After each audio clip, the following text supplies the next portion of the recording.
say, kids? What time is it?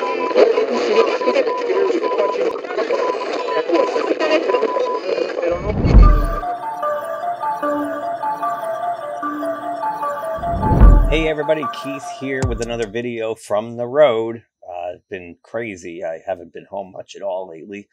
But I wanted to try to get some content out to you guys. So thank you to all our subscribers. If you haven't subscribed, please hit that subscription button if you would. And give us a thumbs up if you like the video. Give us a thumbs down if you don't. But okay, I have to get into my thoughts on Doctor Strange 2. And so the other night I got out to a late screening of it. And I was kind of excited. I mean, I'm kind of burned out on the MCU. And I started to watch the WandaVision show. I got about halfway through it and saw exactly where it was going, and I gave up. I didn't care. And I never watched any of the other shows, mostly because a lot of the other YouTubers were reviewing it, and they watched it for me. I didn't have to. I heard enough. I did give Moon Knight a shot. I made it 3 episodes into Moon Knight too, and it was just abysmal. So I stopped watching that. So anyway, I kind of was looking forward to Doctor Strange for the fact that I gave Spider-Man No Way Home a shot, and I was pleasantly surprised. And I kind of thought with Sam Raimi directing, it would have the same kind of tone and feel.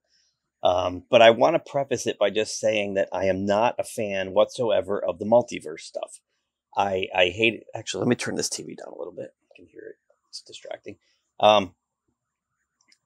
Even when I was a teenager or a tween reading comics back in the day, anytime they got into this multiverse, this alternate universe kind of crap, I just saw it as an excuse to be lazy with your storytelling. You can be loose and you can let the rules of the road kind of slip, because you can just explain it away with, oh, that's just a doppelganger of this guy, and this is an alternate universe. And I don't like derivative characters whatsoever.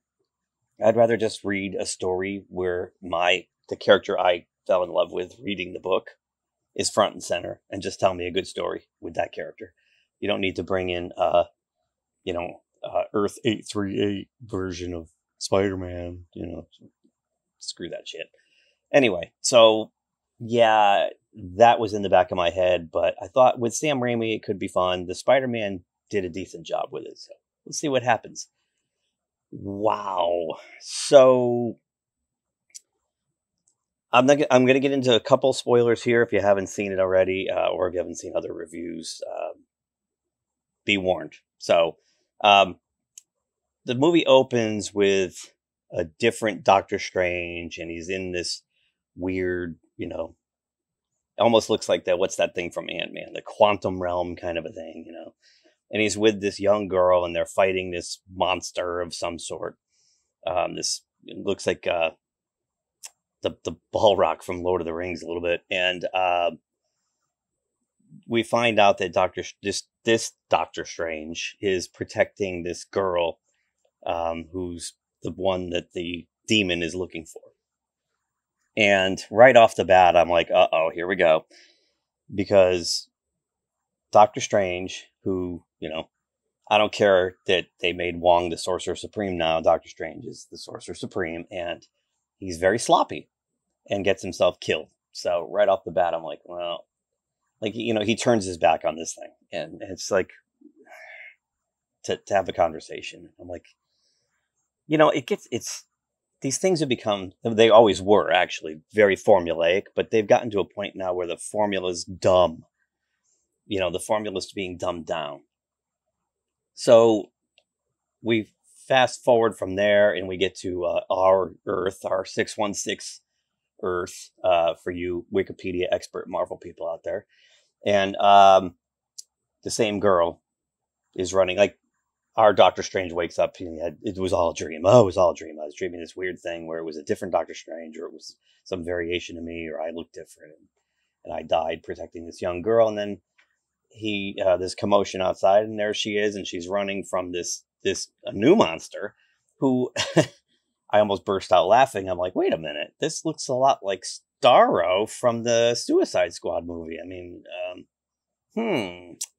little little strange that that popped up, and I'm wondering if this is a reshoot or something. Because boy, was that awfully close. I mean, look at that. You know, it's not a starfish; it's more of an octopus kind of a creature, but you know, with the one big eye and okay, I'm like, okay, well, whatever.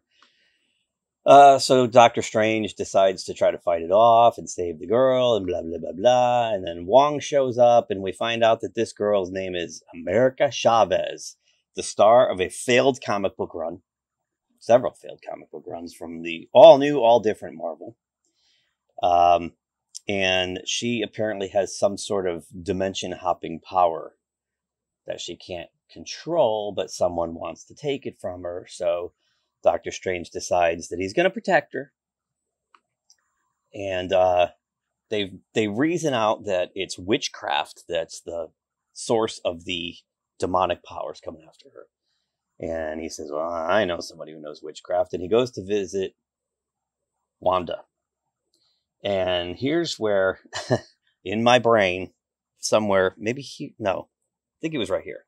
This part of my brain, I heard our good friend Spoiler Pete saying, I'm not doing any fucking homework to go watch a movie. And right now, if you hadn't watched the WandaVision show, you are like, what's going on? And I had some idea because I watched half the show, but I also know how it turned out.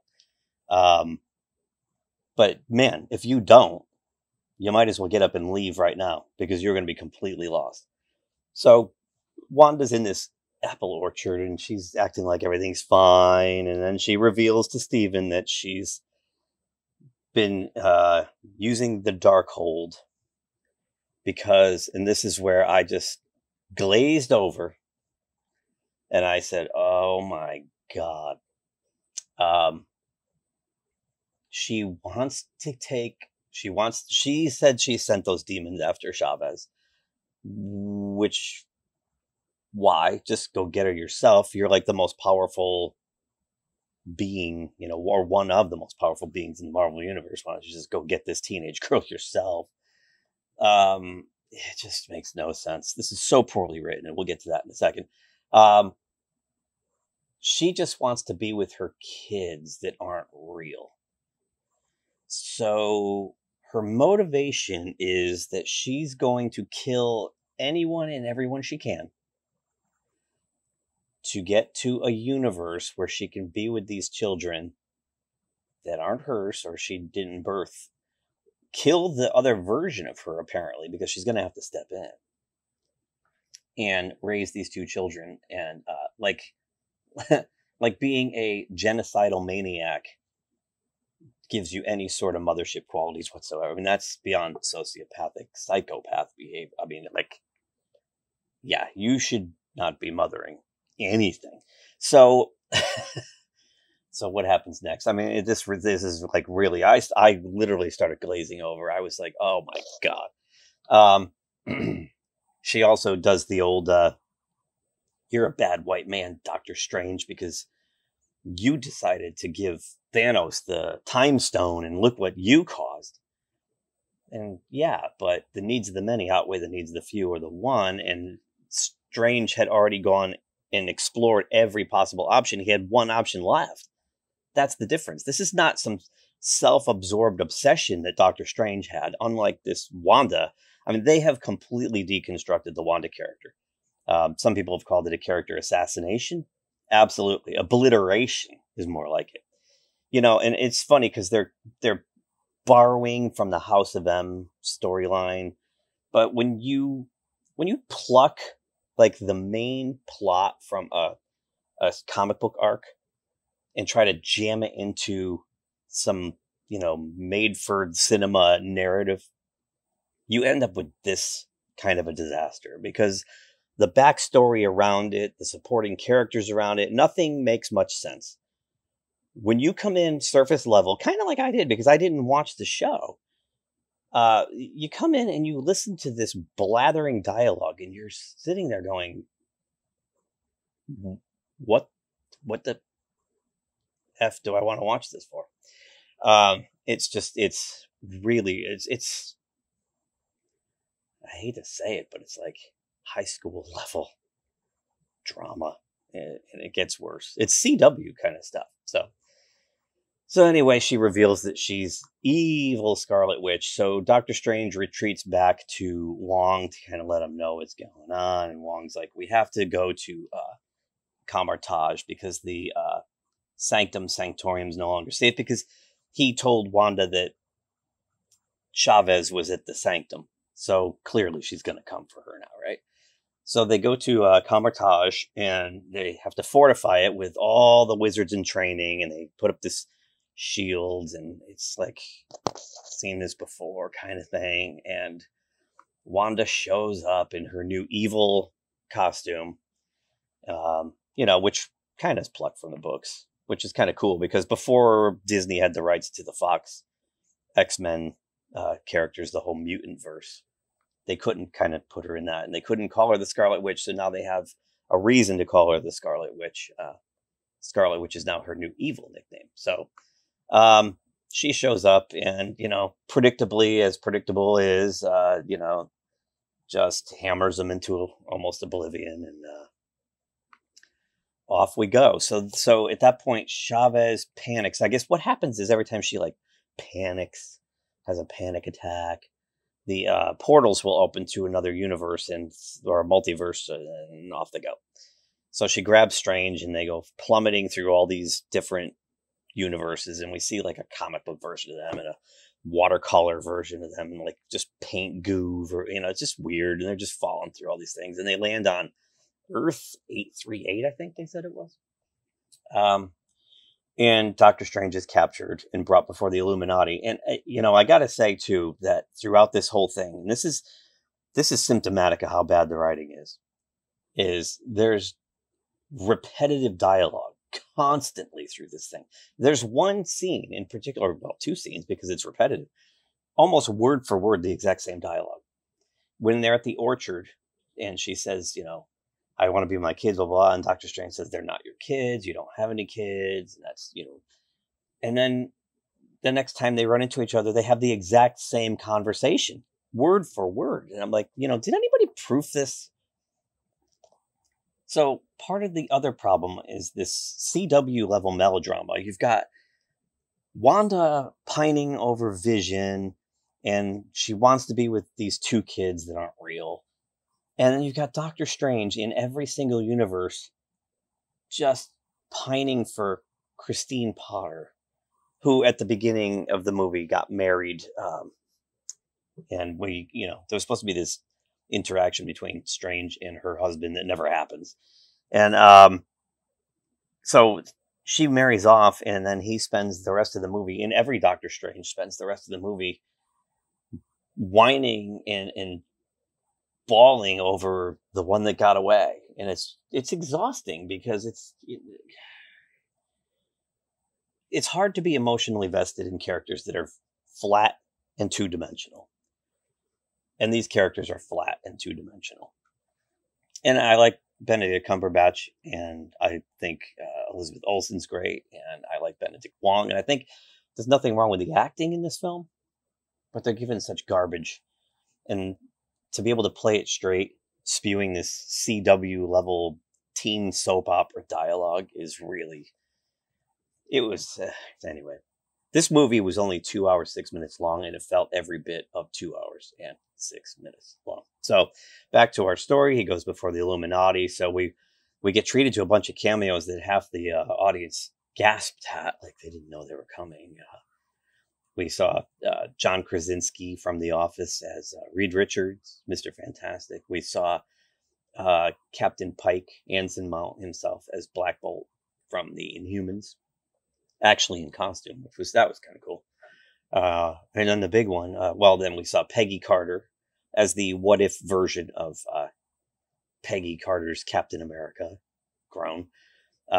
We saw the proper version of the new Captain Marvel. It was Rambeau. Wasn't Monica Rambeau, but it was the other Rambeau. But at least it wasn't what's her face, Brie Larson. And then we got the biggest gasp when Patrick Stewart rolls out in his wheelchair as Professor X. But again, because this is so poorly written, it's obvious what's coming. I mean, you're just sitting there going, okay, in 3, 2, and 1, here comes Wanda to attack. And so anyway, Strange is under trial for being a bad man, for, failing as usual. And then during this kangaroo court, Scarlet Witch attacks, and we have a battle scene that I had to watch through my fingers because she gets rid of Black Bolt and Mr. Fantastic in about 3 seconds. And then the strong Whammonses, Peggy Carter, and her name's not Monica Rambeau, but whatever her first name was, I forgot. Rambeau from the other forgettable Marvel movie, Captain Marvel. Give her a bit of a tussle. It goes on for a while, but finally, of course, Scarlet Witch prevails. Now, fine if Captain Marvel wants to go toe-to-toe for a while. Captain Marvel has cosmic abilities.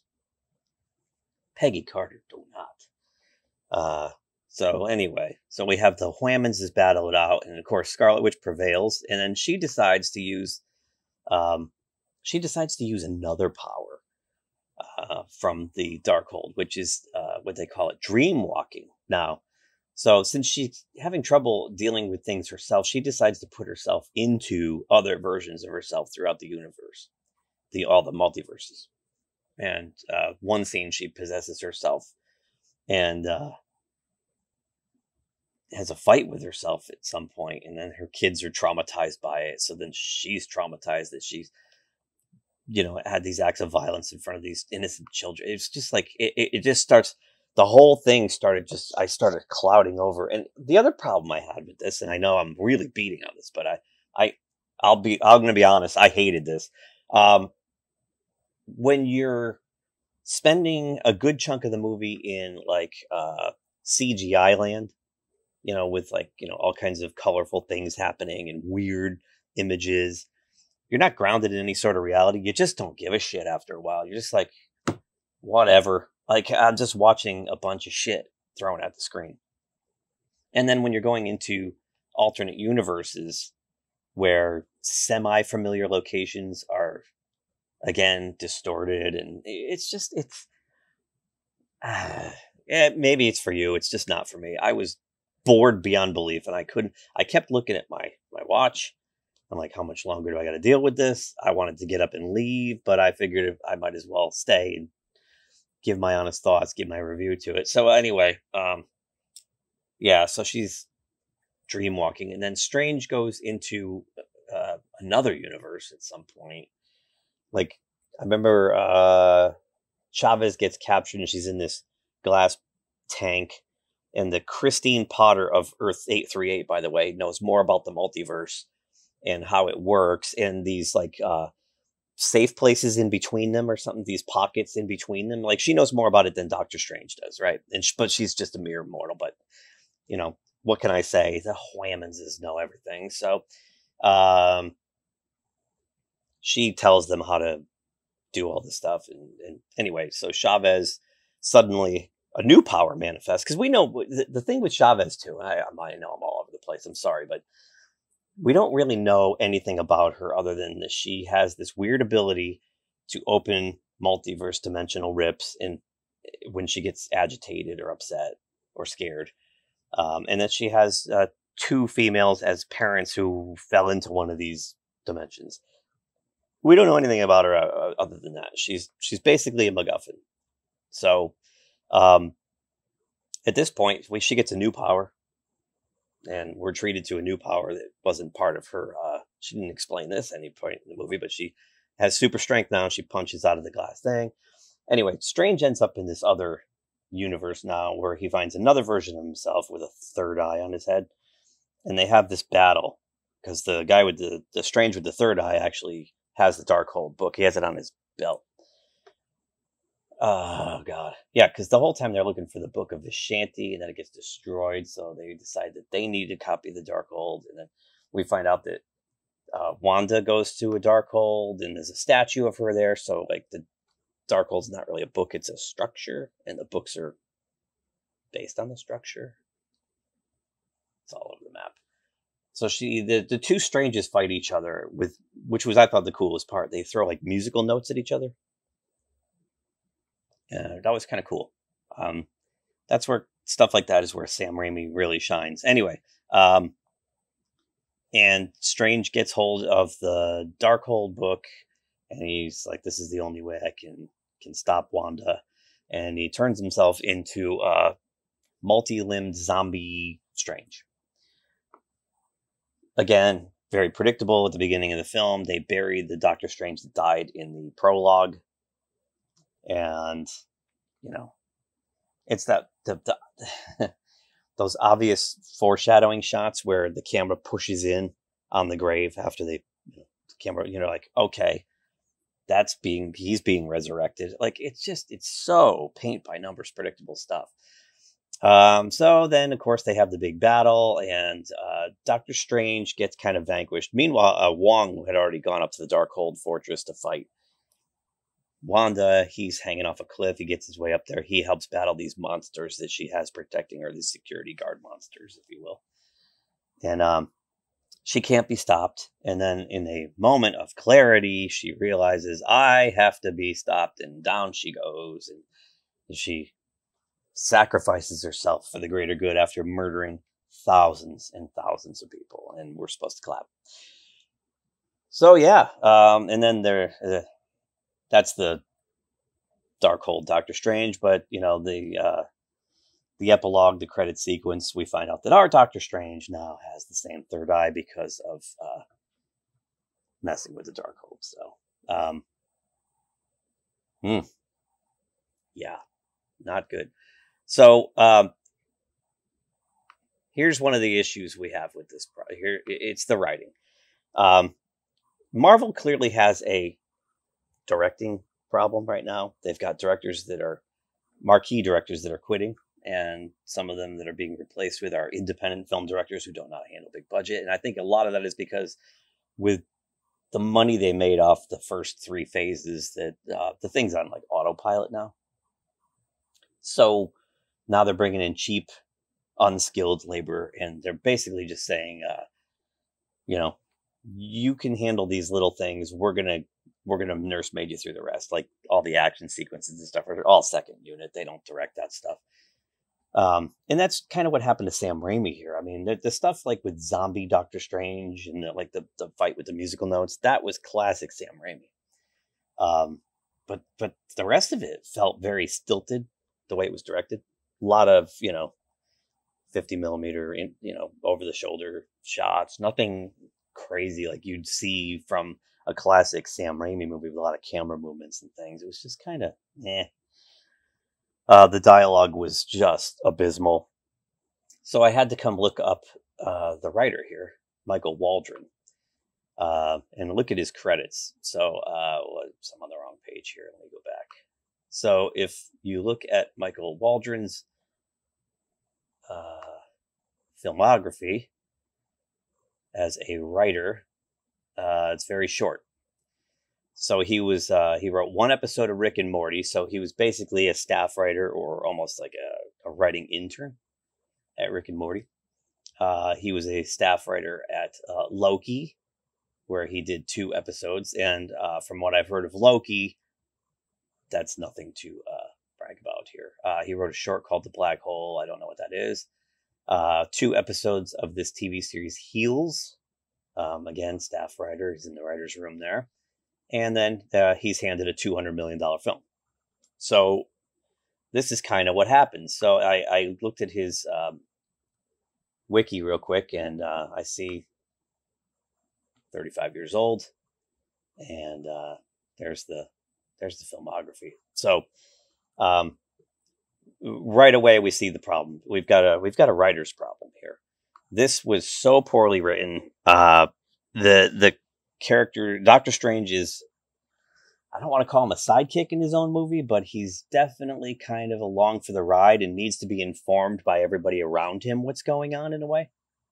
I'm really getting tired of the and this goes back to Thor Ragnarok. You saw it with Joss Whedon's Avengers a little bit, but it's really become a problem since Thor Ragnarok, where any dramatic tension or any kind of emotional moment is undercut by jokes. where none of the characters involved in any of these situations feel threatened.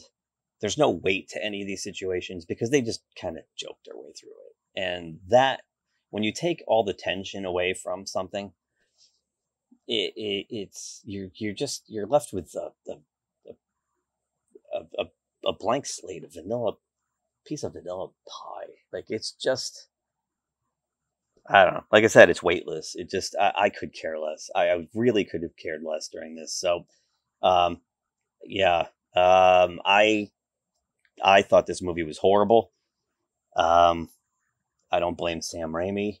I mean, it is what it is. He's in Disney jail. I mean, he took a swing in a Marvel movie, but was clearly restricted to what they wanted him to do. You could see where, in spots, like I said, where Sam Raimi's talent shone through the cookie cutter methodology behind this thing. But overall, I was bored to tears. I looked at my watch 3, maybe 4 times. I was laughing at it. I was groaning at it. I thought it was just awful. And I'm kind of done with the MCU. I didn't see Shang-Chi. I did not see the Eternals. I could care less. I saw Black Widow at home for free, and it was just as bad, if not worse.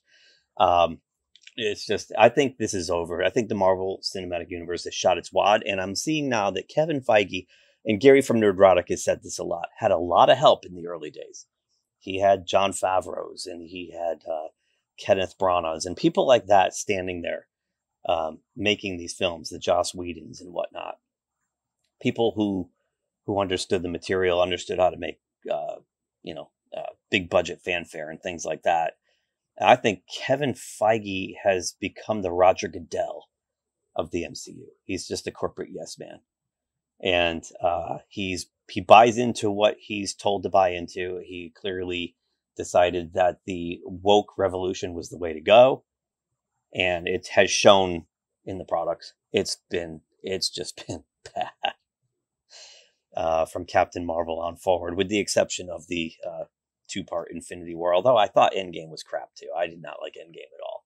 I thought it was just really bad. So anyway, love to know what you guys think. I'm sure I just cheesed off a lot of people with this, but I'm sorry. This was bad. This was... all I could hear in my brain was Red Letter Media saying, consume, consume, consume. It's just a bad movie with a Marvel sticker on it. So it's too bad, because like I said, I think I love the cast and I love the characters, but boy, did they kick them into Jimmy. Anyway, that's all I got for now. Sorry I went on so long. I didn't intend to, but boy, once I get started on something, sometimes I just can't shut up. So smash that like button if you would, or give me a thumbs down. It's fine. If you haven't subscribed to the channel, please do, and I'll see you again shortly with something else. Bye. If you enjoyed this video, please give us a thumbs up below. Also, please subscribe to GeekTime TV. It really helps us grow the channel. And make sure you hit that bell icon in order to receive notifications every time we drop new content here. You can also check us out on social media on Twitter, Facebook, and Instagram at GeekTimeNet. Thanks again for watching. We will see you soon. Say, kids, what time is that?